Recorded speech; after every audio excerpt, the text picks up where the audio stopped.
All right. Another close loss for the Vikings, 34-31 in overtime in Baltimore.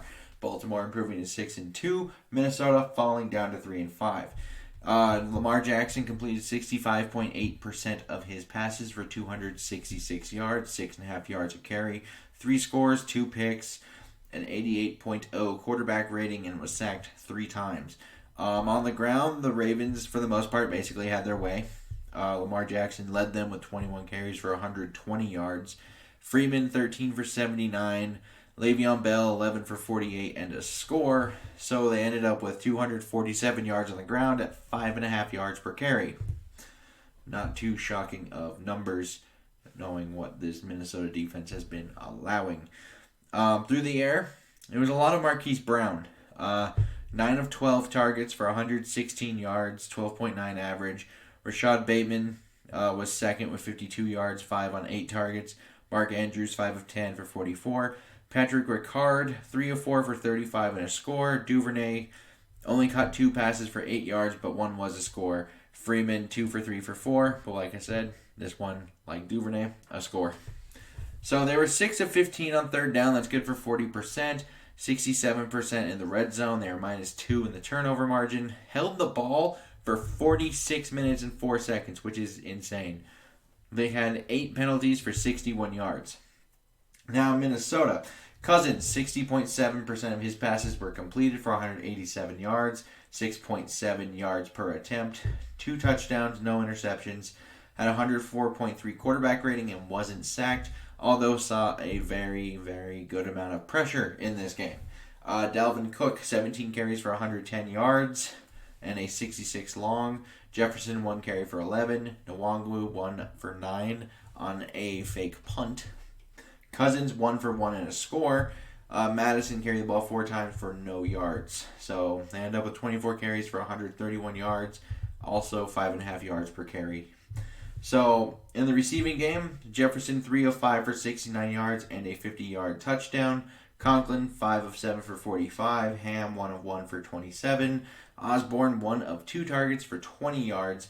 Cook caught all 3 of his passes for 12. Thielen, 2 for 7 for only 6 yards, but had a 1-yard score.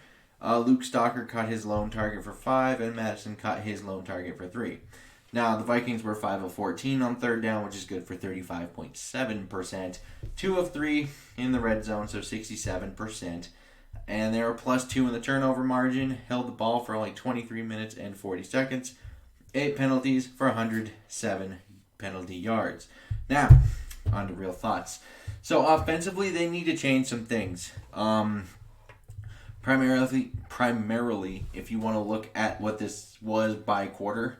So in the first quarter, they had 168 yards of offense, 14 yards per play, and they converted all 3 of their third downs, which is obviously ridiculous numbers. You expect those to come down. But in the second quarter, 36 yards, 2.1 yards per play, 1 conversion on third down out of 5.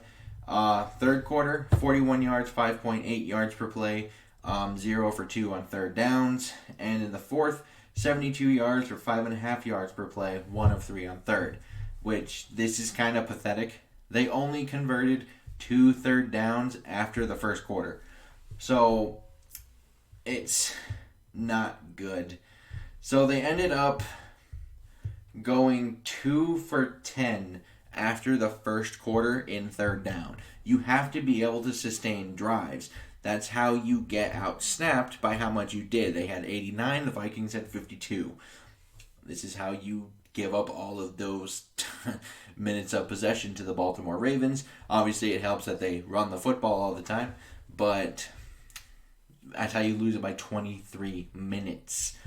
And I thought the play calling got stale again. They got off to a hot start like they always do, and then they just fizzle out by mid-second quarter, and I just kind of knew the offense, for the most part, was done after they had 2 3-and-outs when they were up 14-3.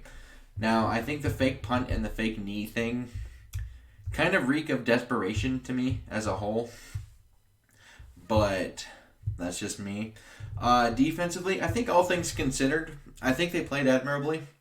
Obviously, there's no Hunter in this game. There's no Michael Pierce. Patrick Peterson's on IR.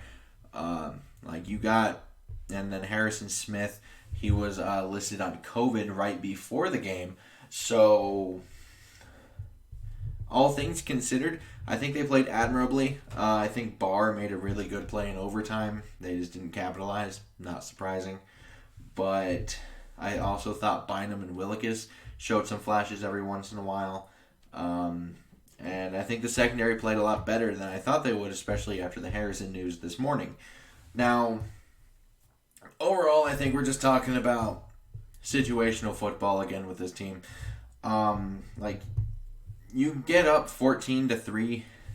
Bynum gets an interception. He sets you up on Baltimore's 16-yard line, and you settle for 3 after a negative yardage play, and you end up with 2 incomplete passes. The third down one being just a bad throw by Kirk. He got a little bit on his toes. That tends to make passes die on you a little bit. That's why you saw that kind of just hit the ground at the feet. And if his feet are on the ground as opposed to on the toes, maybe that's a completed ball. And who knows. But nonetheless, have to settle for 3 after 2 incomplete passes and a negative yardage play. Now, Baltimore, who is down 17-3, gets the ball back at their 25 with about a minute 25 left, I believe. And 1 defensive pass interference and, well, a couple of Ricard plays later, you're only up by 1 possession in a game where you should have probably been up 21-3 going into half. So that's a big difference. So that's not good. And it's just, this is one of the worst situational football teams in the league, I think. And that's what's kind of preventing them from beating teams of substance like the Baltimore Ravens here. So, I think if you look at all the teams they've lost to, Dallas, yes, was missing Dak Prescott, but they had nearly everybody else. The Browns are a pretty good team. The Bengals, we learned, are not a bad team by any stretch. And then if you look at the Cardinals, obviously they are 7-1 currently, pending today. But that is what it is. And they can't really beat these teams that are actually good as long as they keep messing up in these situational key kind of moments. When you have a sudden change or these end of game, end of half situations, they don't perform well in those situations, which tends to give you more losses than wins, which is why they're like, oh, they're so close, which is true. Very close. I think the roster is carrying this coaching staff right now. I don't know how many other people would agree with that, but I think the roster is good. I question the people running it. And for just as a little factoid coming into this game, Minnesota was 3-3 against the Baltimore Ravens coming into today. Now, the 3 times they won, Minnesota actually ended up going to the NFC Championship game. In the 3 times they lost, they had a new head coach the following season. That's a trend that might actually continue. So, I would like to know your guys' thoughts and things down in the comments below. Like and subscribing, super helpful. Until next time, I bid you all adieu.